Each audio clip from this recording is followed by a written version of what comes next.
Antes de iniciar a tocar los temas que tenemos preparados, me gustaría preguntarte, ¿quién es Ignacio Benedetti? Bueno, primero que todo, gracias, Geo, por la invitación. Para mí siempre es un gusto encontrarme con todos los venezolanos que estamos fuera del país por distintas razones y sobre todo que no perdamos ese vínculo.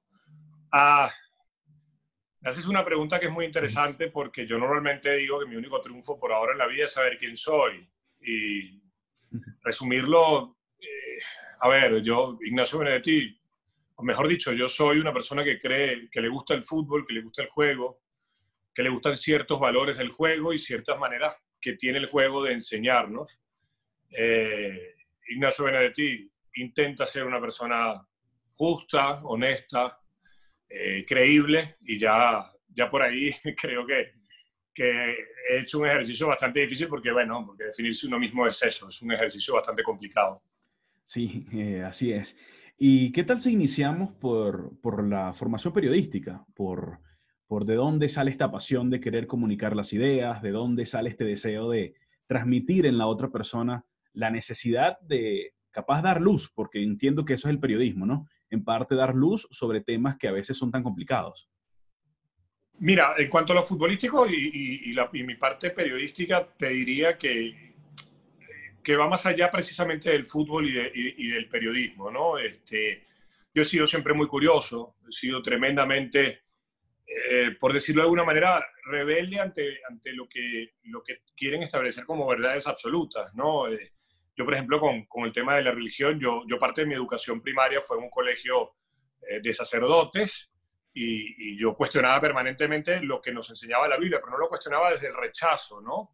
Sino no me servía la explicación principal, quería conocer más, ¿no? Esto, por supuesto, en determinados círculos, sobre todo en ese colegio, a mí me trajo bastantes problemas, ¿no? Porque sentían que era un cuestionamiento de la autoridad, no sé si lo era, ¿no? Pero bueno. Y después, cuando yo me relaciono con el juego, que es también más o menos esa edad, estamos hablando de los 10, 11 años, es cierto que el entrenador en aquel momento me decía, tienes que hacer tal o cumplir con tal rol. Y yo preguntaba que por qué. O sea, no era desde la negación, sino por qué tengo que hacerlo. Es decir, cuáles son las razones por las cuales tú me estás llevando a que recorra ese camino. Y en ese momento tuve una explicación bastante interesante que era, está bien, yo te estoy explicando por qué tienes que hacerlo, pero yo necesito que tengas la libertad. En ese momento yo jugaba de extremo por izquierda, pero a pierna cambiada porque yo soy derecho. Me decía, pero que tengas la libertad de que si el partido lo requiere, tú como el extremo de la otra banda puedan intercambiar las posiciones Sí. en el campo, ¿no? Entonces, yo creo que viene de ahí. Después yo estudié periodismo, yo no estudié periodismo en Venezuela, yo estudiaba Derecho en Venezuela, en la Universidad Católica Andrés Bello. Eh, Me obstiné, por decirlo de alguna manera, o me harté, ya que el término está tan en boga en estos momentos, y me fui a Argentina a estudiar periodismo en lo que era, porque ya no existe, la Escuela Superior de Ciencias Deportivas, que en ese momento era dirigida por Fernando Niembro. Sí, así es. Y yo creo que a mí me dieron una educación bastante positiva, independientemente de que uno pueda estar de acuerdo o no con determinadas conductas de determinados personajes, pero en ese momento yo consigo acercarme a la obra de un periodista muy contracultural en el fútbol argentino, que fue Dante Panzeri, con el cual, yo insisto, se pueden tener coincidencias o también discusiones, pero siempre desde la idea, ¿no? Y entonces, estar estudiando tan cercano a una ideología y acercarme a otra tan contraria me posibilitó precisamente entender la necesidad del debate. Y a mí lo que me gusta es el debatir ideas. Y entonces, bueno, yo creo que por ahí va todo, ¿no? Y si tomo esta última parte de lo que me estás diciendo, que es el debate, es algo que parece que se estuviese extinguiendo en la actualidad desde lo ecuánime, desde lo profundo en el periodismo. Y quería preguntarte, ¿no? ¿Cómo ves esta visión actual del periodismo de una sola rama? Porque yo soy un rebelde, al menos intento verme de esta manera, que no me gusta ese término de periodismo deportivo, de periodismo de fútbol, porque como que te encasillase, ¿no? Te prohibiese poder hablar de otros temas, y si algo deberíamos ser nosotros es ser capaces de poder jugar en distintas posiciones dentro del campo del periodismo, ¿no? Yo creo que el término periodismo deportivo está mal empleado. A ver, Yo sí estudié la carrera de periodismo deportivo, porque era una carrera técnica de 3 años. En Argentina existen un sinfín de institutos que dan esa carrera como tal. Sin embargo, en la primera charla que yo recibí estudiando era, ustedes, el título dirá periodista deportivo, pero ustedes son periodistas. Ustedes no pueden obviar, digamos, que el mundo o que el deporte se mueve dentro de un mundo y ese mundo tiene distintas ramas que no son precisamente, digamos, si se me permite el término, disociables. Tú no puedes pensar la economía y olvidarte de la política, por Así ejemplo. es. Ujú. Entonces, yo lo que siento es que la etiqueta de periodismo deportivo le ha facilitado a muchos precisamente eso, ¿no? Aislarse. Yo solamente hablo de deporte, como que todo lo demás no te afecta, como que todo lo demás no forma parte de ese contexto en el cual tú te estás desenvolviendo. Porque, por ejemplo, para entender determinadas crisis o determinados momentos de equipos, de selecciones o de cualquier otro deporte, tienes que entender también la cultura, porque el deporte, y no me quiero limitar al fútbol, es un hecho cultural. ¿Cómo puedes tú comprender el hecho cultural alejándote precisamente de lo que pasa en esa Ujú. sociedad y de dónde viene esa sociedad y hacia qué apunta esa sociedad? Por eso yo creo que el periodismo deportivo sufre cuando él mismo se encasilla, ¿no? Dentro de esa etiqueta. Pero también entiendo que algunos lo hagan justamente para presentarse y transitar esa línea o ese camino en el que no me quiero meter en polémicas, ¿no? Yo me dedico a lo mío. Y bueno, es respetable. Yo no comulgo con ello, pero lo respeto. Ayer pasó un hecho histórico del cual hablaremos un poco adelante, y es que un periodista de una empresa capaz no tradicional de esta nueva versión del periodismo que ha tenido que pelear con esas grandes marcas reconocidas, tuvo una exclusiva que reventó todo, hablando de Leo Messi y del significado de mantenerse en el Barcelona. Y antes de profundizar en lo que es el Barcelona en sí, Ignacio, ¿qué es el periodismo para ti hoy? Lo que pasa es que la definición que yo te puedo dar tiene que ver con algo que es muy propio, es decir, ¿no? Quizás no se asemeje a parte de la realidad, y el periodismo es la necesidad de cuestionar el poder. No me, y yo lamento cuando, si quien está en el poder es de determinado pensamiento se le cuestiona, y cuando accede una persona de pensamiento, de conductas contrarias, entonces hay que cuidarlo. Yo creo que no debería ser así. Yo creo que el periodismo es eso, cuestionar al poder, ser una especie de fiscal de quienes ejercen ese poder en la sociedad, no solamente en el deporte. No sé si pasa eso hoy en día, porque yo creo que el modelo cambió y yo no estoy tan. Tú hablabas del episodio de ayer y que seguramente lo profundizaremos más adelante, pero yo no estoy tan contento con lo que pasó ayer, digamos, a manera periodística. A mí no me gustó. Pareció más de lo que yo veo precisamente en los medios escritos o los medios tradicionales. Pero bueno, es una opinión muy personal. Yo no estoy cuestionando a la persona, sino la manera como se hacen las cosas. Bien, entonces permíteme reformular la pregunta. ¿Cómo ves al periodismo actualmente? A ver, para definir cómo veo el periodismo, tengo que partir de la base de quiénes son los dueños de los medios de Mm. comunicación. Y hoy en día los medios de comunicación han dejado de tener como principal misión precisamente comunicar, fiscalizar y educar. Y hoy en día responden a intereses, a los intereses de los dueños de esos medios o de quienes sostienen con alianzas a esos medios. Hay un episodio que a mí me es muy sugerente y yo quiero ser muy claro en la descripción, porque yo no vivo en Cataluña, yo vivo en Madrid, tengo muchos amigos catalanes, muchísimos, pero yo no me expreso públicamente sobre el tema del independentismo catalán. No lo haré públicamente porque no me compete no me, eso no me compete. Pero cuando a los 2 días o 3 días o a la semana, perdona que el tiempo se me cruce, yo veo que Mario Vargas Llosa se monta en un tren para ir a Barcelona apoyando una fracción política. Y bueno, pero ese es el periodismo hoy en día. Y no seré yo quien cuestione la obra de Mario Vargas Llosa. No tengo ni la, no le ato los cordones a sus peores zapatos. Pero ese es el periodismo hoy en día. Yo creo que estamos en una etapa en la cual hay que subsistir. Te doy otro ejemplo, para quizá llevarlo más al fútbol. Cuando Jorge Valdano defiende a la Liga en una columna en el diario El País o defiende la figura de Javier Tebas, Jorge Valdano no está entregándose al poder. Jorge Valdano está defendiendo el poder que digamos, para él, para el cual él trabaja. Entonces, estamos en una etapa que es esa. Es esa. Yo creo que lo primero que uno tiene que entender es que la realidad hay que aceptarla. Después habrá quienes quieran combatirla, hay quienes quieran plegarse. Yo siento que la realidad es esa. Y creo que, bueno, después de la explicación que das sobre un tema que nos podría tomar acá a 3 meses consecutivos y es difícil llegar a una única explicación, me gustaría enlazar con el tema del Barcelona, porque muchas personas se preguntan eh, cómo poder manejar, ¿no? O cómo entender lo que está pasando en el Barça, sabiendo que creen o que esperan minimizar todo con la situación de Messi cuando es algo demasiado profundo, cuando lo que estamos viendo apenas son los frutos de un árbol que está recontrapodrido. Y tomo el tema del periodismo actual para fijar los dos principales medios de Cataluña, que ni siquiera lo vamos a nombrar porque no es necesario, pero que lidian constantemente con la necesidad de ocultar todos esos fantasmas que ya conocemos.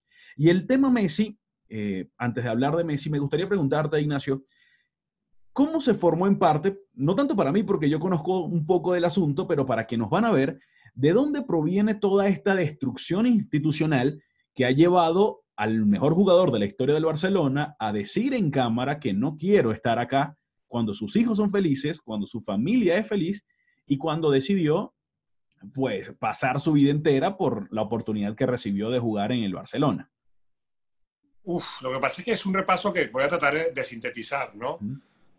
Primero, la historia del Barcelona ha sido esta permanentemente, ¿no? En los años 50, perdón, en el año 61, cuando pierden la final de lo que en el momento era la Copa de Europa, la Copa de Campeones, de Clubes Campeones de Europa, lo que hoy en día es la Champions League, se viven situaciones similares, muy similares. La diferencia es que en aquel momento se vendió a Luisito Suárez y hoy Messi sigue en la institución, pero el equipo estaba quebrado, no tenía un duro, como se dice acá en España.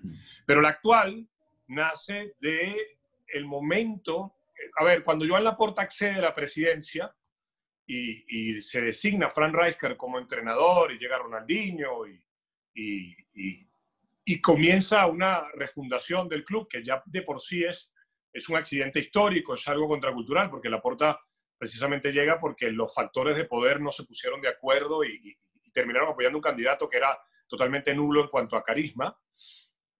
Y no sé si recordarás tú o tu audiencia que en ese momento, en diciembre, el equipo marchaba creo que octavo, décimo, y ya se plantea la posibilidad de cesar a Rijkaard, ¿no?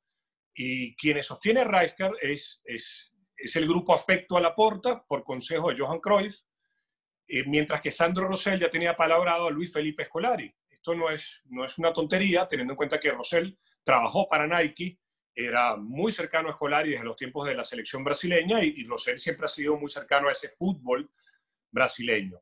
Triunfa Laporta y Laporta se siente fuerte, empieza a profundizar aún más en los cambios que él quería hacer.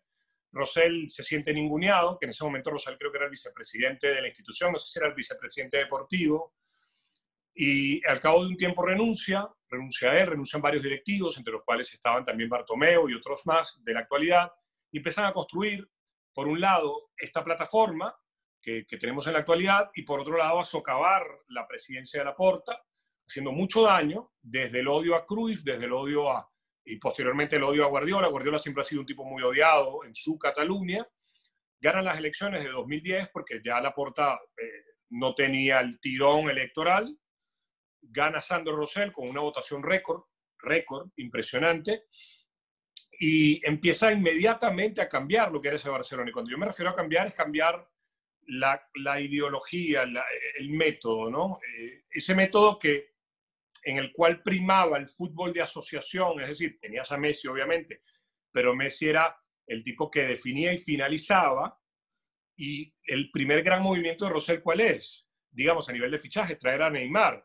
Futbolísticamente nadie va a discutir a Neymar, pero traer a Neymar significa, como decía Cruyff, meter dos gallos en un mismo corral, poner al individuo por encima del colectivo, crear esa división y dar ese golpe de que esto va por otro lado, ¿no? Esto viene, obviamente, insisto, por por temas de tipos que además trabajaron juntos, y obviamente por muchas sospechas que al no poder probarlas, uno no debe mencionarlas, porque bueno, para eso están estos medios que tú decías, que digan lo que quieran, porque bueno, pero hay mucho odio y hay no olvidemos que la moción de censura que le plantean desde la oposición, comandada por Rosell, ideada por Tony Freixa, que hoy en día quiere presentarse como opositor y no es más que un submarino divisor, Sí. ideada por él, deciden que votar sí a la moción de censura para sacar a Joan Laporta era votar no a Cruyff. Y no hay que olvidar que la moción la pierde Laporta, pero no la pierde con la cantidad de votos necesarios para dejar el poder. Llega Guardiola, ganan el sextete, porque no fue un triplete, fue sextete, eso la gente a veces lo confunde, triplete fue el de Luis Enrique. El equipo funcionaba porque, más allá de la inteligencia futbolística de Guardiola, se compaginaba un fichaje con 3 canteranos, por darte una cifra. Había esa función de ascensorista. Todo eso se destruyó y hoy hay tipos que sacan pecho de sus triunfos, incluido Luis Enrique Martínez, técnico de la selección, pero que contribuyó a esa destrucción, porque Luis Enrique, hay muchos canteranos que hoy en día la gente menciona, Adama Traoré, por ejemplo, y Luis Enrique fue el que le cerró las puertas del primer equipo, por dar un ejemplo. Entonces, es un tema muy complejo, muy largo, pero creo que he tratado de sintetizarlo de una manera didáctica. Sí, fíjate que yo tampoco es que tengo ni 35 ni 40, pero recuerdo que en el 2009, 2010, estaba ese verbo puesto en los principales medios de cantera versus cartera, ¿sí? ¿Te acordás de esto del Madrid contra el Barcelona? Y en parte, esta situación de poder gerenciar los proyectos de futbolistas se ha hecho cada vez más complicado. Darle más espacio a Ricky Puig, darle más espacio a Ansu Fati, que como tú los ves, no hay que ser un genio para saber que tienen algo distinto. Pero, ¿por qué crees tú, Ignacio, que cada vez en el Barça es más difícil creer en ese proyecto que una vez lo llevó a tocar la gloria en su máximo esplendor de la palabra? Porque creo que lo que se vio en el 2009, si todos estoy seguro que vimos el documental Take the Ball, Pass the Ball, que escuchabas cómo hablaban a jugadores de otros equipos, como Carrick, el del Manchester, y un montón de gente que están tan admirados y que decían que nunca más van a ver un fútbol como este. Pero que se basó en eso, en manejar correctamente el talento propio del equipo y también potenciándose con lo que son los fichajes. Pero para sintetizarte la pregunta, ¿por qué cada vez se hace más difícil darle una oportunidad a un pequeño que pareciese que tiene todo para triunfar en un club tan difícil como el Barça? Bueno, son varias aristas. La primera, ¿quiénes dirigen el club? Si quienes dirigen el club no creen en ello, va a ser mucho más difícil que los empleados tomen decisiones, ¿no? Por ejemplo, cuando el club lo dirigía Laporta, es cierto que era un presidente que tenía influencia, pero Laporta tenía como consejero a Johan Cruyff y tenía a Chiqui Begiristain y tenía a Pep Guardiola. Chiqui Begiristain como secretario técnico.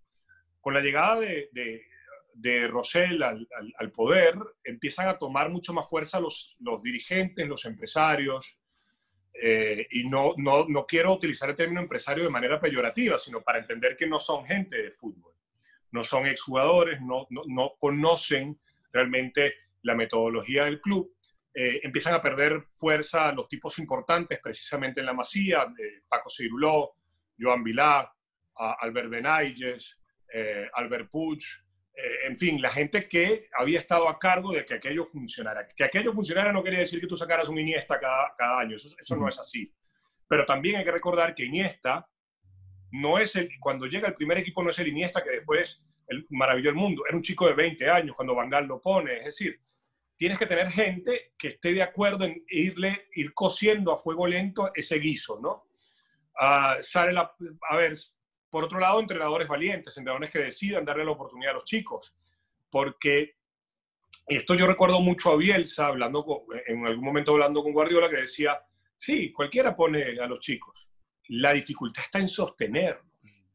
Y si tú vas, por ejemplo, a la lista de futbolistas jóvenes que hizo debutar el Tata Martino en el primer año, creo que hizo debutar 4 o 6, pero revisemos más allá de la estadística cuando los puso. En octavos de final de una Copa del Rey contra un tercera división. Lo mismo hizo Luis Enrique. Lo mismo hizo Valverde, a quien hoy en día se le quiere vender la etiqueta que era el bueno y Setién era el malo, cuando Valverde, por Dios, Valverde lo único que quería era no estorbar al poder, ni a la presidencia ni al poder del vestuario. Entonces tienes que tener no una buena formación, porque ahí está Riqui Puig, tú mencionabas también a Ansu Fati, yo no me quiero olvidar de Carles Pérez, que lo vendieron para cuadrar las cuentas y no irse perdiendo como aparentemente esta vez sí se irán. Tienes que tener gente que crea en ello, que conozca cómo trabajan abajo. El resto de Valverde no fue nunca a los entrenamientos del B, mucho menos al juvenil y a las categorías menores, no le interesaba. Valverde era un tipo, si se me permite el término, un gran demagogo, un tipo que sabía qué declarar en determinados momentos. Pero como era un tipo que caía bien, no se le cuestionó como se le cuestionó a Martino, pero su obra es idéntica, salvo por ganar la Liga un par de ocasiones. Entonces, tienes que tener gente en los cargos directivos, gente en la masía que siga trabajando y que siga empujando, que siga rompiendo barreras, y gente en el primer equipo. Guardiola decía, o tenía un mantra, lo que no tengamos en el primer equipo lo vamos a buscar abajo. Y si no lo conseguimos abajo, vamos afuera. El fichaje de Mascherano, por ejemplo, o Ibrahimovic, o David Villa. También aquella demagogia de cantera versus cartera era eso, un eslogan, porque también el Barcelona podía darse el lujo de traer a David Villa en su momento por una cifra de 40 millones de euros, que era una cifra importante, muy importante. Claro, ahora perdemos perspectiva en mercados de 150 y 200 millones, pero era un gran fichaje en cuanto a la inversión. Pero primero se veía abajo. Hoy no se ve abajo. Hoy a Setién, al cual lo han tratado de manera muy injusta, no me refiero en términos deportivos, sino ya en términos personales, Setién hizo lo que no hizo Valverde, que es darle muchos minutos a Riqui Puig, que si el Barcelona en algún momento recupera su identidad, con todo el respeto, por un talento que se puede perder de vista, que es Ansu Fati, Puig podría ser mucho más determinante en esa recuperación de la identidad.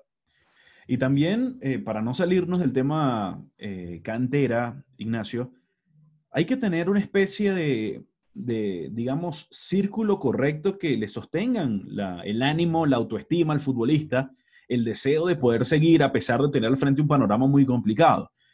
No creo que sea la misma situación que vivió Busquets, que vivió el propio Iniesta, que vivió, bueno, Iniesta capaz sí, ¿no? Que llegó en un círculo capaz complicado, pero en Busquets empezaba algo nuevo, con aire fresco, con oportunidades de jugar, incluso con esa decisión que muchos catalogaron como loca en ese momento de poner a un lado a Yaya Touré para darle la responsabilidad completa a Busquets, ¿no?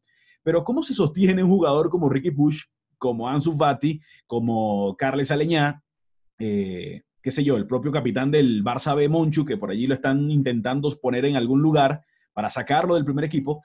Pero lo importante es tener un buen círculo que rodea al futbolista y que lo mantenga con la misma ilusión de sostenerse o de llegar al primer equipo, ¿no? Lo que pasa es que son edades, la de estos chicos, en las que el hambre supera la frustración. A ver, la frustración si no llegan al primer equipo.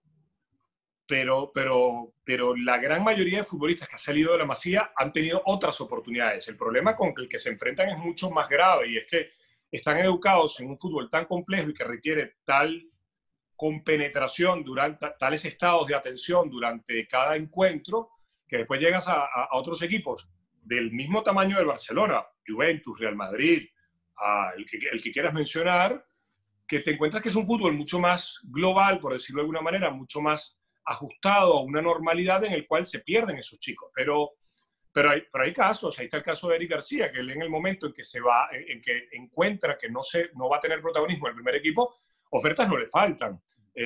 Ese caso repite el de Piqué, pero también tenemos el de Cesc Fábregas y un sinfín de futbolistas que en determinado momento dijeron, me voy. Oriol Romeu, se me escapa el nombre, Héctor Bellerín. Y te estoy dando los que son reconocibles para cualquier audiencia, ¿no? Que más o menos sigue al Barcelona. A ver, Puyol estaba hecho con el Alavés y Van Gaal dice, no, se queda. Van Gaal sube a Xavi, Van Gaal sube a Iniesta, sube a Víctor Valdés, sube a Gabri, sube un sinfín de futbolistas en etapas complicadas, porque eran etapas como la que le tocó al principio a Pep Guardiola, que el equipo venía mal. Entonces, yo creo que son futbolistas que están muy bien educados, no solamente en la parte del juego, sino en la parte de la fortaleza, en la parte de la toma de decisiones. Y quizá eso es lo que más diferencia a la Masía de cualquier otro centro de formación de futbolistas, que es que el futbolista está pensado y educado como un ser global, no solamente como un jugador. Y tomando lo de la Masía, me gustaría enfocarnos ya plenamente en lo que es Barcelona Fútbol Club o Fútbol Club Barcelona y Barcelona Cultura.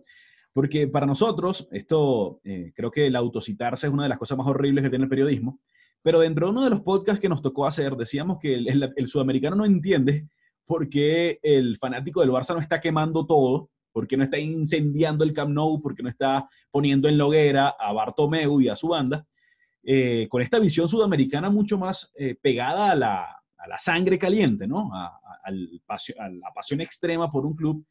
Y tú que has estado más cerca, yo no he tenido la posibilidad de estar ni en Cataluña ni de ver un partido en el Camp Nou para tener capaz un tacto un poco más claro de cómo se vive el Barcelona. Pero, ¿por qué crees tú que el socio del Barça puede ser a veces hasta autodestructivo, ¿no? Le gusta esto de irse en contra de las principales figuras, de darle la mano a quien no debería. No sé si estés, o no sé si puedas sintetizarme un poco esto, pero para quien no sepa de qué va el asunto catalán, ¿por qué crees que el fanático culé es tan autodestructivo? Son varias aristas. Lo primero, hay que revisar la historia del club para entender que es un club que siempre ha tenido ese complejo de que los enemigos vienen de afuera, ¿no? Si Messi se quiere ir es porque es culpa de Pep Guardiola, porque Pep Guardiola es el enemigo hoy en día. Ah, Esto cambia un poco con la llegada de Johan Cruyff, futbolista, más que todo con Johan Cruyff, entrenador, pero después se vuelve a perder. Y es hasta la llegada de Pep Guardiola cuando vuelve a recuperarse eso de tener el orgullo propio, ¿no? De no estar tan pendiente de la afuera. Después, el hincha del Fútbol Club Barcelona se ajusta a los tiempos. Se ajusta a los tiempos. Yo te hablaba del año 60 y justamente ayer en una conversación con un historiador amigo, él decía precisamente que en el año 50 o 60 las peñas del Barcelona en tiempos de dictadura de Franco obligaron a que el presidente renunciara. Y ese presidente era muy cercano a Franco. O sea, lo que quiero decir es que no siempre ha sido así. Este es un club que ha sabido utilizar la pañolada para sacarle la pañolada a Joan Gaspar. Mira si hay un tipo cercano al poder eterno que se ha adueñado del Fútbol Club Barcelona. Lo que pasa es que hoy en día lo que cambia es la globalización. ¿Quién va al Camp Nou hoy en día? Turistas. O sea, turistas. Y no es una exageración y tampoco es algo peyorativo, pero cuando tú enciendes la televisión y los directores de las retransmisiones van al público, ves mucha gente que tú sabes que no son socios. Entonces, ¿qué va a ir, por ejemplo, un brasileño, un argentino, un japonés, un venezolano a sacar unos pañuelos contra qué? Mira, yo soy muy seguidor de un programa de radio de fútbol argentino que considero que lo conduce primero uno de los tipos que mejor entiende el juego en Argentina y además considero que es un gran relator. Y claro, dedicaron esta semana al tema Messi, obviamente, porque les afecta.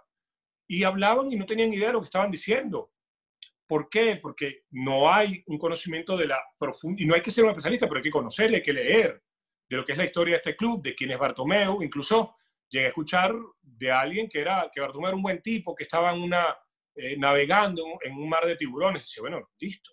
Esto, yo no acuso de incapacidad, yo lo que digo es que, bueno, si no se conoce la historia es muy difícil entender este presente.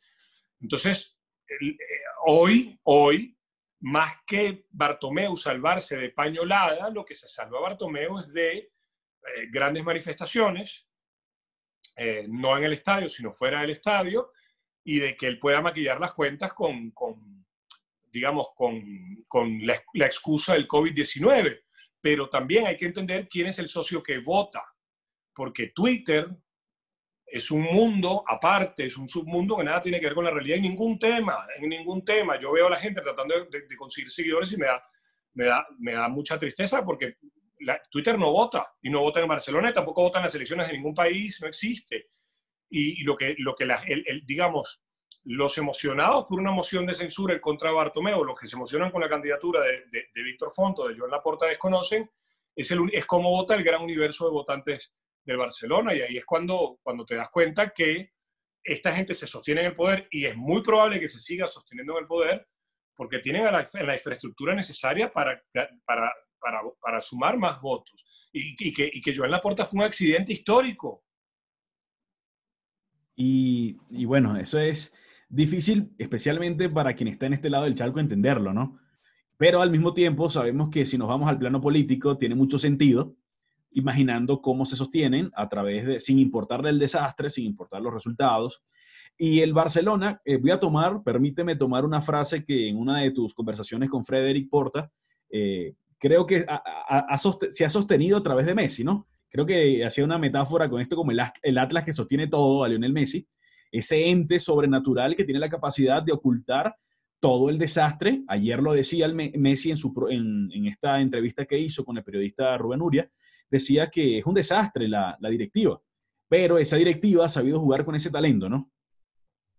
Lo que pasa es que por un lado es Messi sosteniendo la institución y tapando los baches, pero por otro lado, esa situación, y yo lo sigo sosteniendo, es que tiene una segunda cara esa moneda. ¿Cuál es la segunda cara? Que así como tenemos a Messi, también Messi es el responsable. Esta semana el diario Sport sacó algo que a mí me pareció totalmente vergonzoso, que fue un vídeo, no sé si era los 5 o 10, pero vamos a suponer que eran los 5 grandes fracasos de Messi en el Barcelona. Pero ya va. Primero, esto es un deporte colectivo. Segundo, a ver, esto es la consecuencia de poner a Messi como el alfa y omega de todo lo que pasa en la institución a nivel futbolístico. Ya tenías construido el discurso en caso de que necesitaras desprestigiar a Messi como desprestigiaron a todos. Porque hay una situación, Geoff, que es muy ilustrativa de cómo se maneja el poder. Marca está en Madrid, pero bueno, pareciera que trabajaran para estos medios. Sport, Mundo Deportivo, La Vanguardia, el Grupo Godoy y otros intereses económicos, que es, el 14 fue echado, hasta cuestionado su validez. Hoy en día, por supuesto, manosean su figura de la manera, cuando hablo del 14 hablo de Johan Cruyff. De Guardiola como futbolista, ni hablar. De Guardiola como técnico, ni hablar. Destruida su obra como entrenador y vilipendiada su vida personal cuando era futbolista. Porque esto lo leí yo, acusado de homosexual, acusado de que tenía el virus del SIDA. Esto lo leí yo. Esto no, el Mundo Deportivo no me lo discute porque se los leí yo. Y después tienes el 10. Entonces, el 10 también estaba siendo tratado de esa manera. Pero esto no es exclusivo de Barcelona, porque y esto era, tú hablabas de Frederic lo repasaba ayer en la conversación que tuvimos. La peor salida que ha tenido un futbolista en la historia del fútbol español fue Alfredo Di Stéfano del Real Madrid, con Bernabéu gritándole que nunca más iba a posar sus pies sobre el Santiago Bernabéu, sobre el estadio. O sea, lo que pasa es que el Barcelona conspira de tal manera contra sí misma, como institución, que los medios, bueno, venden estas cosas y destruyen a los ídolos de esta manera, ¿no? Y después buscan a tontos útiles, como altavoces, un papel que hoy en día está haciendo, por ejemplo, Rivaldo, excelso futbolista en el Barcelona, pero que hoy es el tonto útil de los medios, porque habla, yo creo que tú vas a preguntarle a Rivaldo hoy en día sobre el cambio climático y tiene una opinión. Rivaldo hoy en día se ha convertido en Figo, en todos estos tontos que tienen una opinión de todo, ¿no? Pero ese es el Barcelona, es la autodestrucción. Y entonces Messi, que en los triunfos deportivos es la cara, ya construyeron el relato de que los errores y los fracasos son también parte de Messi. Y creo que, al menos desde mi punto de vista, ha sido sorprendente la manera en cómo, sabemos que Twitter es la cloaca de Internet, pero es como el acceso más rápido que tenemos al menos a las 45.000 versiones que hay sobre un mismo tema, pero como en el relato pareciese que Messi es el culpable principal, que tiene que irse, que no tiene más para dar al Barcelona, y en la jerarquía, como bien lo planteabas, en estos altavoces pro Bartomeu, pro Rosell, pro actual directiva, se llega a la conclusión que Messi es el principal culpable, capaz porque guardó mucho silencio. Sabemos que en parte, esto lo dijo ayer que no, pero tú y yo sabemos que es horrible la forma como fue asesorado, eso de no poder conseguir un cara a cara con tu presidente, demuestra, ¿no?, esta guerra civil que está viviendo el Barcelona adentro. Pero Messi está preso, Ignacio. El rostro, ayer en el lenguaje corporal, discúlpame antes que puedas participar, su rostro, ayer quería venderlo como un gran triunfo, se queda, las fotos, Photoshop y todas estas cosas, pero el rostro de Messi es de alguien que no quiere estar, de que no quiere seguir y que no soporta esta atmósfera. Permíteme diferir en algo. Yo no me atrevo a decir que Messi estuvo mal asesorado porque la decisión tomada o expresada el día de ayer, eh, a ver, tiene que ver con cosas que van más allá de lo que se conoce, que tienen que ver con un temor de Messi de judicializar el club como si lo hicieron estos señores. Pero yo no me atrevo a decir que estuvo mal asesorado porque no conozco cuál ha sido su asesoría. Entonces yo prefiero no tomar partido por ninguna. Es decir, como no con... A ver, cuando te encargan la tarea de asesorar a alguien, es una asesoría. Esa persona después actúa como quiere. A ver, y sobre todo cuando estamos hablando en el ámbito del deporte, que estamos hablando de unos egos muy pronunciados. Yo no creo que Messi haya sido mal asesorado en cuanto al burofax, sobre todo cuando ayer se conoció lo que algunos sabíamos, que él tiene todo el año pidiendo esto, irse, y no le daban respuesta. Entonces era una manera de presionar. Que yo puedo estar en contra o a favor de las formas es otra cosa, pero la continuidad de Messi no es una consecuencia de la asesoría. La continuidad de Messi en el club es una consecuencia de él verse ante la necesidad de judicializar el club y decir, yo no voy a ser como estos tipos. Esto, con el perdón, yo no puedo dar el nombre, pero a mí me consta. Ahora, la asesoría no la conozco, ahí no la conozco, no me quiero meter porque no sé ni quiénes son sus asesores, ¿no? Uno puede decir que estuvo mal asesorado en el tema de Hacienda, obviamente, porque, bueno, porque comete un delito, eso no hay duda, lo mismo Cristiano Ronaldo. Pero ahí yo tengo esa diferencia digamos, con una de las corrientes de pensamiento que abundan hoy en día tras la aparición de Messi ayer. Yo lo que sé también es que Messi está deprimido. En este momento es un tipo que tiene una depresión. No sé clínicamente hasta los grados, esto no lo... Pero Messi está un poco bastante afectado emocionalmente. Sí coincido, es un tipo que no quiere estar. Es un tipo que no quiere estar. Pero a diferencia de otros deportistas, es un tipo que cuando está, está. A ver, él va a competir. Lo que podremos observar es un Messi que ante cualquier situación que requiera su rebeldía vuelva a ser el Messi cabizbajo y taciturno. Pero él es así. Por eso a mí me sorprendió cuando lo hicieron capitán de Argentina, cuando Maradona lo hizo capitán de Argentina, o cuando lo hicieron capitán del Barcelona, casi como para, me perdona la expresión, para ser chupamedias de Messi. Cuando Messi no necesita eso y no le gusta eso, que le chupen las medias. Pero bueno, competirá de alguna manera, pero yo sí quiero dejar muy claro que en el momento de que aparezca alguna situación límite, es probable que volvamos a ver al Messi taciturno. Imagínate, no sé cómo lo puedas interpretar, pero ese escenario el lunes, llegando al entrenamiento, viéndole la cara a Koeman, viéndole a Suárez desde la lejanía de que no se puede entrenar en el grupo porque ya tiene que irse, y sabemos lo emocional que puede llegar a ser Messi. Es totalmente lo contrario no sé, a estos históricos futbolistas que van con las ganas de romperse todo. Se me ocurre Mascherano, por poner algún nombre, pero qué escenario tan raro, ¿no? A ver, Messi sí va Messi es un tipo que te juega todo. A ver, contra el Napoli, si no me falla la memoria, minuto 93 te hace una carrera para recuperar Sí. una pelota. O sea, Messi, es que el Messi futbolístico tiene una personalidad muy distinta a lo que se espera de él. El Messi futbolístico es un tipo que pide la pelota, que aparece, pero que no le pidas la rebeldía de pegar un golpe. Eso no lo va a hacer, no le nace. Mascherano vendió mucho humo así. Y yo creo que Mascherano largó su carrera vendiendo mucho humo de esa manera. Hay futbolistas, y yo no voy a nombrar otros, porque no quiero herir susceptibilidades, que a partir de que corren y se tiran al piso, han construido una carrera. Y son un desastre. A mí me ha tocado analizarlos. Y como entrenadores de decirle, este futbolista, si quieres vender humo, te sirve. Ahora no recupera donde tiene que recuperar, no da un buen pase, no corre para donde tiene que correr según la circunstancia del partido. Ahora, si vemos los GPS, el tipo corre.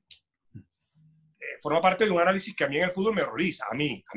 Ahora, el escenario del lunes, no perdamos de vista que Koeman es holandés. Koeman está en su casa. Porque esa casa también es de Koeman. Es cierto que Messi puede ser el futbolista más importante de la historia, pero Koeman es también rey de esa casa. Entonces, Koeman, cuando yo te digo que es holandés, es un tipo práctico, pragmático, lo va a recibir, le dará un abrazo. Messi tiene una gran relación con los exfutbolistas. Messi es un tipo, a ver, yo creo que hay un video que lo pinta a la perfección, es un informe que hizo, creo que fue una televisión francesa o italiana, no recuerdo, que llevan a Roberto Baggio a un partido de Champions League contra el Arsenal del Barcelona a que conozca a Messi. Y Messi siendo el mejor jugador del mundo en ese momento, tienes que ver en la cara de emoción de conocer a Roberto Baggio. Que, a ver, no sé qué edad tenía Messi. Messi era un niñito cuando Roberto Baggio, porque yo era un juvenil. Y yo le llevo unos años a Messi. Le llevo 10 años. O sea, si yo era un juvenil de 14 años, ¿qué edad tenía Messi? Justamente 4 años. O sea, conoce relatos, vio unos highlights. Y aquella emoción, y la emoción también que se ha llevado con exfutbolistas del Barcelona. Ahora, el tema de los amigos tampoco es tan así como lo han vendido, insisto, de la prensa argentina, comenzando por tipos muy dañinos, tipos que tú los escuchas hablar y oyes un odio, porque tú escuchas a Martín Lieberman y encuentras un tipo que odia. No es que odia a Messi, es un tipo que tiene algunos odios, yo no sé cuáles y tampoco me interesan, es un tipo, pero me preocupa que ese sea el quien comunica, porque te habla de los amigos de Messi. Yo no sé en la selección argentina, eso es problema de ellos, yo no me meto, no conozco la actualidad que se conocen, pero Messi no tiene relación con Luis Suárez antes de que Luis Suárez llegara al Barcelona. De hecho, Messi había pedido el Kun Agüero cuando le preguntaron, porque Messi no pide. El único momento que sugirió con fuerza fue la vuelta de Neymar y no lo trajeron. No lo trajeron, La relación con Arturo Vidal era inexistente y probablemente era problemática, porque Arturo Vidal es un tipo que en el terreno de juego a los rivales les va con todo y no tiene amigos en los equipos rivales. Entonces, a ver, amigo de Messi, Dani Alves, fuera de la institución. Amigo de Messi, Cesc Fábregas, fuera de la institución. Por darte dos del núcleo más duro de Messi. Entonces, es cierto que hay algún morbo, pero yo no veo gran cosa el día lunes. A ver, aparentemente Luis Suárez está listo con la Juventus y falta que los clubes se pongan de acuerdo en algunas situaciones, sobre todo que Suárez se ponga de acuerdo con el Barcelona, porque el Barcelona lo despidió a Suárez.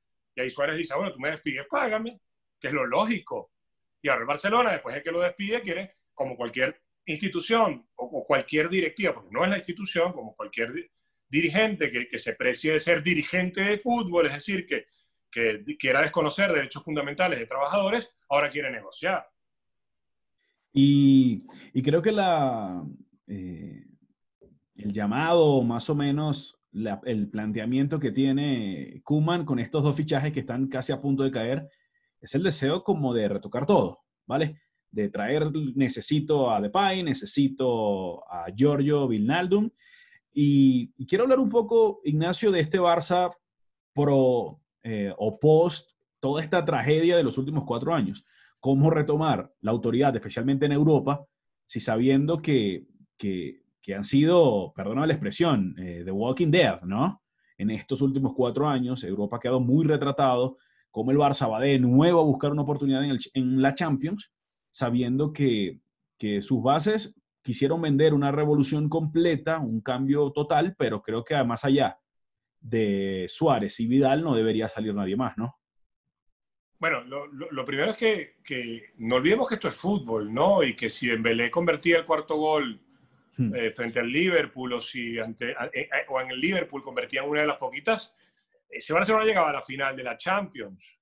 Es decir, no se quedaba en octavos, no se quedaba en primera ronda. Esto es fútbol y pasan muchas cosas que a veces no son sencillas de analizar. Mi impresión inicial es que ni con Koeman ni con estos dos fichajes vas a pelear en Europa. Ojo, es mi impresión inicial. Pero vamos a suponer que la UEFA determina, como pareciera bueno, como lo está considerando, pero pareciera que va a ser así, que va a decidir que la Champions el año que viene se juegue bajo este mismo formato, partido único. Grecia quedó campeón de una Eurocopa de esta manera. El Chelsea quedó campeón, el peor Chelsea de la historia quedó campeón de la Champions League de esta manera. Un Valencia básico, horroroso, claro, con virtudes. Sí, no, esto está sobreentendido, pero horroroso jugó 2 finales de Champions League. El Manchester United te gana una Liga de Campeones en los 3 últimos minutos del tiempo añadido. Es decir, no olvidemos nunca que esto es fútbol, que son 11 contra 11, el partido dirá si son 11 contra 10 o lo que sea, pero con un elemento que se mueve, que no es controlable como la gente quiere creer que es una pelota, y muchas cosas pueden pasar. Ahora, tú me dices, tú quieres reconstruir al Barcelona, Ok.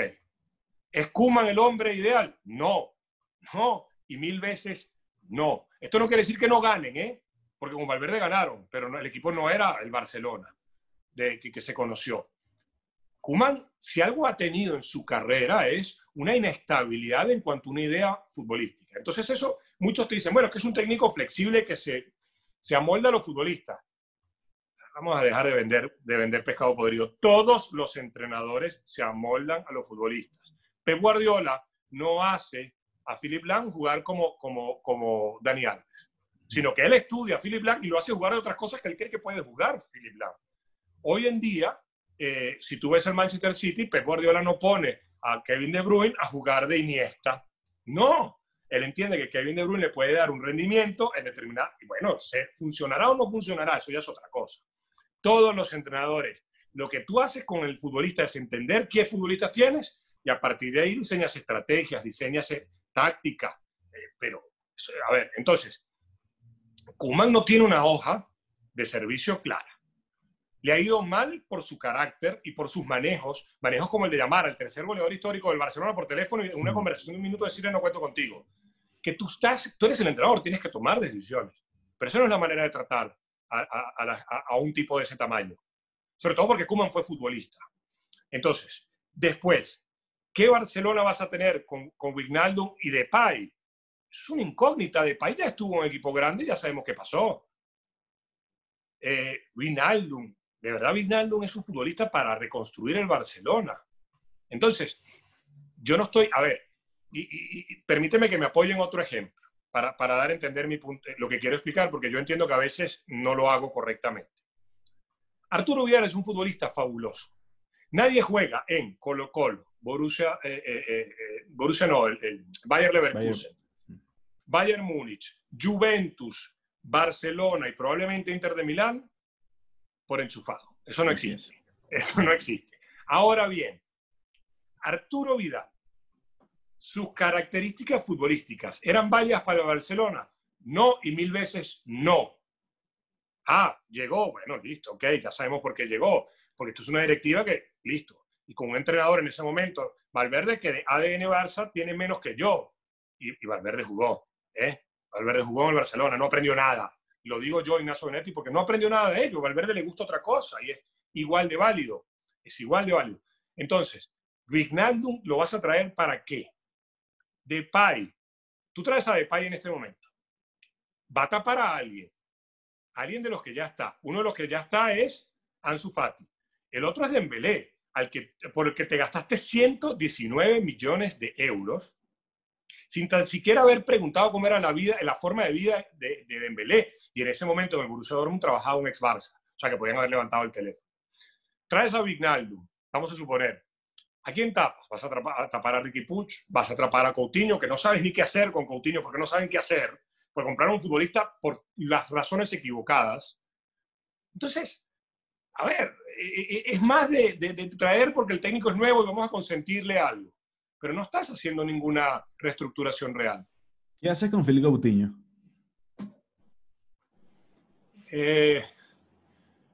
Yo creo que Coutinho le puede servir a Koeman, ¿ves? Porque Koeman va a ser el típico. Koeman es tan vulgar entendido la vulgaridad como lo común, ¿no? No grosero, sino lo común. Y Koeman es un entrenador vulgar, es el montón. Y yo creo que Koeman va a tratar de jugar con dos mediocampistas retrasados. Uno puede ser De Jong, otro puede ser, digamos, un interior más retrasado. Pareciera que él se quiere cargar a Busquets. Ahí te da a entender que Koeman no entiende de contextos. Porque claro, si yo voy a jugar al contragolpe, Busquets no me sirve, ojo, de volante central. Ahora, si juego al fútbol posicional, Busquets es el mejor del mundo. Pero si no juego a eso, Busquets queda retratado porque él no tiene ese físico para jugar a lo que dicen hoy en día el fútbol de transición, ¿no? Y yo creo que si él juega un 4-2-3-1, que pareciera que es lo que le interesa, a mí me horroriza esto de las numeraciones, pero para que la gente lo entienda, ahí te sirve Coutinho, porque el 1 pudiera ser, no sé quién será, si se va Suárez, no lo tienes. Si vas a poner a Griezmann, te vuelves a equivocar otra vez. Pero puedes tener Griezmann, no sé, viendo cómo quiere manejarse Koeman, de tomar muy pocos riesgos con ciertos jóvenes, pudiera ser Messi, Griezmann y Coutinho. ¿Por qué no? Desde los nombres ilusiona. No, a mí no me ilusiona para nada eso, ¿eh? No me ilusiona para nada, te soy muy sincero. Pero bueno, si va a jugar eso, le puede funcionar para lo que quiere Koeman. ¿Quién soy yo para cuestionarlo? Bueno, yo nadie. Yo lo que hablo es de teoría. Sí. Una última, Ignacio, acerca del Barcelona, para ir cerrando ya esta genial charla que hemos tenido. Eh, ¿qué puede esperar el fanático que no conoce demasiado en profundidad lo que es el manejo de un grupo, la llegada de un nuevo técnico, las peticiones de un nuevo técnico? Yo sé que, al menos en mi visión, no hay nada más complicado que anticiparse a los hechos, más desgastante, pero ¿qué puede esperar el fanático del Barcelona que viene de golpe tras golpe en los últimos años en esta nueva temporada que está ahí a la esquina? Está en un par de semanas. La gente cree que tienen 3 meses para trabajar, pero la liga inicia dentro de, ¿qué? 22 días, una cosa como así. Bueno, lo primero, también hay que recordar que el Barcelona de las últimas 3 ligas ganó 2 y que esta la perdieron ellos. Y la pierden ellos porque cuando reinicia el campeonato tras el confinamiento en España, estaban de primeros. La pierden ellos por una serie de situaciones que saldrán, se conocerán pronto, supongo, espero, no me toca a mí contarlas, pero que no solamente se debe a que Quique Setién se haya equivocado o no se haya equivocado. Tendrá su culpa Setién, seguramente, como cualquier, su culpa no, su responsabilidad. Entonces, lo que debe pensar el hincha del Barcelona y también el fanático culé, porque son dos denominaciones muy distintas, el hincha y el fanático, que tampoco fue que el Madrid ganó la liga con 15 puntos de diferencia, que tampoco este Madrid te dio a entender que era una máquina de fútbol, porque no es. Yo creo que Zidane es un tipo muy sensato, de los tipos más sensatos que hay en el fútbol, pero no quiere decir con esto que sea un gran intervencionista. Yo creo que es un gran seleccionador, que es una gran virtud, porque lo más difícil en el fútbol es elegir, elegir a los 11 tipos que van a salir al campo. Eso es lo más difícil, lo más difícil. A mí me lo decía un amigo entrenador, Juan Malillo, me decía, entrenamos todos. Elegir los 11 tipos es muy difícil. Y yo coincido, o sea, que yo para mí decir que si es un gran seleccionador no va en demérito de él, sino más bien estoy alabando la figura de Zidane. Pero durante el partido no le veo grandes intervenciones. Entonces tampoco creo que el Madrid tenga en este momento un equipo, digamos, lo que fue el Barcelona de Pep, que tú sabías que era competir contra un muro casi indestructible, que tenías que ser una temporada perfecta como la hace por ejemplo, el Madrid de Pellegrini, y no termina ganándola. El primer Madrid de Mourinho y no termina ganándola.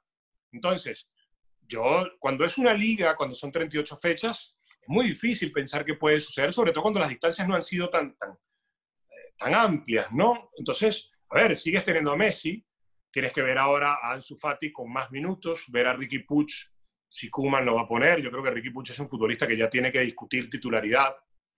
Y me dirán, tiene 20 años. Es que el fútbol no se ve por años, no se ve por el carnet de identidad. Pero bueno, hay que ver, porque también pasa algo, Leo, hay un mercado por delante. Y entonces yo sí creo que hay futbolistas que deben salir del Barcelona. Si te llegan 50 millones por Coutinho, 50, no 150, sino 50, con Lacito, porque estás quebrado como institución y eso te puede servir para alguna cosa. No sé si vendrá Eric García. A mí me ilusionaría mucho que viniera Eric García. Es un central extraordinario, extraordinario. Pero además para ponerlo titular por encima del Lenglet. Por Dios, Lenglet no es un central del Barcelona. Que es buen central. Claro que sí, vuelvo al ejemplo de Vidal. Pero si tú me das una pareja en la mayoría de los partidos de Eric García con Piqué, ahí las cosas cambian. Qué joven. Y Piqué le ganó el puesto a Rafa Márquez. O sea, no veamos el carril de identidad. Pero en este momento es muy difícil pensar qué va a ser de la liga. Sí. Y bueno, ahora damos una vuelta completa porque acá tenemos un par de minutos. Te voy a hacer una serie de preguntas cortas, a ver si la podemos responder en el menor tiempo posible, para saber qué es y cuáles son los gustos de Ignacio aparte del fútbol, porque intentamos ser como algo global, ¿no? Voy con la primera. Un momento. Cuando decidí venirme a España. Un lugar. La playa. ¿Pero quieres que especifique el lugar? Podría ser, sí. Uy, yo fui muy feliz en una playa en el estado Vargas durante toda mi vida, así que para mí ese es el lugar en el mundo. ¿Tu serie favorita? Hay dos. True Detective, la temporada 1, y House, el médico. House MD, ok. Una película. Una película. Te puedo decir 1000, pero la primera que se me viene a la mente es Singles, la segunda película de Cameron Crowe como director, ambientada en Seattle de los 90. Un deseo imposible. No tengo, no tengo. Un consejo al Ignacio del pasado. Dale, no tengas miedo. Ok. ¿Cuál es tu mayor miedo?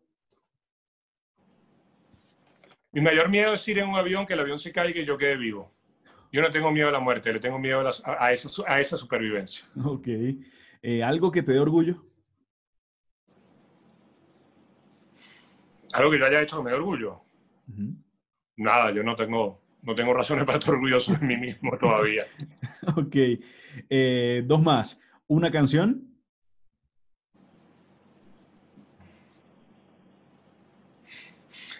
Sex Pistols, Holidays in the Sun. Me acompañas desde que tengo 13 años. Ok. Y finalmente la última. ¿Un plan que todavía no hayas cumplido? No tengo planes, no tengo. Ok. Yo no sé ni qué voy a hacer mañana, imagínate. O sea, yo tengo el desayuno de mañana, pero yo no sé si lo tomaré. No sé, entonces me genera ansiedad tener planes. Ok, excelente. Y bueno, para finalizar, me gustaría que me pudiese regalar un minutito más, Ignacio, con algún consejo hacia esta nueva generación de periodistas que está lidiando entre qué buscar, qué hacer, qué no hacer, porque sé que varios de las personas que van a ver esto son más o menos de mi edad, de mi escuela de comunicación y que todavía estamos allí buscando una ventanita donde meternos. Mire, yo creo que nosotros vivimos una época fabulosa, extraordinaria. Yo soy muy pesimista en otras facetas de la vida. La gente dice pesimista, yo digo realista, pero desde ese ser realista le tengo que decir a todo el que sea periodista, o lo que yo converso cuando me toca hablar con colegas jóvenes, están en una época extraordinaria. Ya no necesitas que te llame un canal de televisión, un periódico o una estación de radio. Tú te puedes constituir en tu propio medio, y lo puedes hacer desde tu teléfono móvil, desde tu ordenador. Lo que va a depender de ti es qué quieres ser. Si quieres ser un repetidor, porque crees que de esa manera vas a llegar a lugares que soñaste, por ejemplo, a cierto programa de televisión, a cierto programa de radio, está bien, yo no soy quien para cuestionar eso. Pero que aproveches lo que tienes en la mano. Y a mí yo me frustraba mucho en el Bernabéu. Yo me frustraba porque no sé cuándo me tocará volver, porque bueno, con esto ya no sabemos, de ver a los colegas periodistas de 25 o 26 años estar chateando, en vez de utilizar ese móvil para, después de cumplir con tu tarea, generar tu propio contenido, ¿no? Hoy en día lo puedes hacer y es gratuito hacerlo. Es gratuito, ¿no? Ya tienes el móvil, hazlo. Es lo único que le puedo aconsejar a la gente. No te lamentes por las oportunidades que no han llegado. Piensa que las oportunidades eres tú mismo. Y a mí eso, yo no te estoy vendiendo humo ni a ti ni a quienes vayan a escuchar esta charla. Porque no es una filosofía que me pertenezca. El movimiento punk de los años 70 se construyó dentro de esa filosofía. Do it yourself, hazlo tú mismo. Hoy más que nunca lo puedes hacer tú mismo, no dependes de nadie. Bueno, Ignacio, para mí ha sido un placer que hayas aceptado esta invitación acá, El Laberinto, al primer capítulo de este proyecto que estoy haciendo en mi canal y en mis redes sociales. Y bueno, primero de hacerte saber que desde los años de Sport Plus, por allá siempre te pude observar y en todos esos análisis. Y nada, para mí ha sido un placer poder disfrutar y poder compartir contigo casi esta hora de conversación. Gracias a ti por la invitación y gracias por recordar, no a mí en Sport Plus, sino a Sport Plus. Porque en tiempos en donde ahora los futbolistas se quejan en Venezuela de que no tienen una ventana a través de la cual hacer públicas sus denuncias, me hizo recordar que con Sport Plus la tuvieron, muchos la utilizaron para ello, para lo que le dábamos, y después cuando aparecieron otras plataformas no gozaron de esa posibilidad de denunciar. No voy a dar nombres de esas plataformas, pero yo creo que la gente las conoce, y ahora les hace falta. Y qué triste es lamentar lo perdido y no venerado, porque ahora no lo tienes. Y no, insisto, Sport Plus. Yo era un empleado más de Sport Plus. Así que pero gracias por recordar Sport Plus. Vale. Bueno, hasta luego, querido amigo. Gracias, Geoff, y gracias por la oportunidad.